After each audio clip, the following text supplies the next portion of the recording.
Today, the Biloxi City Council authorizing repair work already completed at one of the bridges in Woolmarket. That work was done at Parker Creek Bridge after Public Works found structural concerns underneath the span. Parker Boyd joins us in the studio now with the latest developments.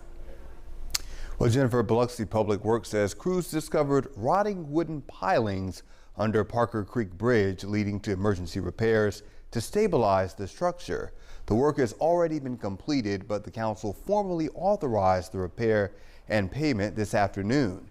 The emergency repairs were done at a total cost of just under $50,000.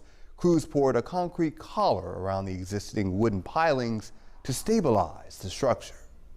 This definitely extends the life of that bridge. So basically what this does is this will give those pylons, probably another 10 or 15 year lifespan, so we won't have to go in and make repairs to these particular pylons from this point.